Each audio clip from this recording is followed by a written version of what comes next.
আজকে বানাচ্ছি vegetable oats, মশালা ওটসও বলতে পারেন।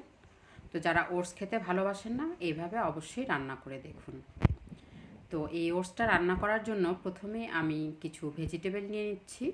তো তার মধ্যে এখানে রয়েছে পেঁয়াজ, ক্যাপসিকাম, টমেটো, গাজর, পেঁয়াজকলি, আদা, রসুন আর ঝালের জন্য কাঁচা লঙ্কা।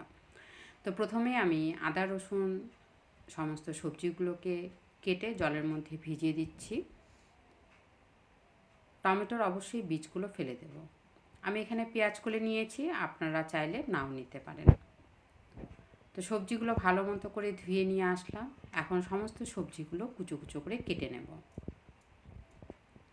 গাজরটাকেও একদম কুচি কুচি করে কেটে নেব, আর টমেটোর বীজগুলো ফেলে দিয়ে কুচো কুচো করে নিয়ে নিলাম। আর এই বাটিতে ধনে পাতাটা জলে ভিজিয়ে রাখলাম।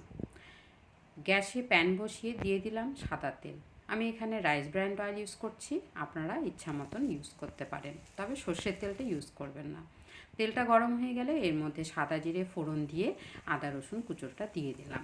আদা রসুনটা যখনই একটু হালকা হালকা করে লাল লাল হয়ে আসবে, তখনই এর মধ্যে কুচোনো গাজরটা দিয়ে দিলাম। তো গাজরটা একটু সেদ্ধ হতে সময় লাগে দেখে গাজরটা আগে দিয়ে একটু ভেজে নিচ্ছি। গাজরটা হালকা হালকা করে ভাজা হয়ে গেলে এর মধ্যে ক্যাপসিকামটা দিয়ে তারপর বাকি জিনিসগুলো দিয়ে দিলাম। মানে এই ধরুন টমেটো, পেঁয়াজকলি, কাঁচা লঙ্কা এগুলো দিয়ে ভালো করে নাড়াচাড়া করে নিয়ে স্বাদ মতো লবণ দিয়ে দিচ্ছি। মিডিয়াম ফ্লেমের মধ্যে হালকা হালকা করে ভেজে নেব। নিয়ে এর মধ্যে গরম জল দিয়ে দিলাম। পরিমাণ মতন গরম জল দিয়ে হাই ফ্লেমের মধ্যে পুরো জলটাকে ফুটিয়ে নেব। তো সবজিগুলো সেদ্ধ হয়ে যাবে। তারপর আমি এর মধ্যে ওটসটা দিয়ে দিচ্ছি। আমি এখানে রোলড ওটস নিয়েছি।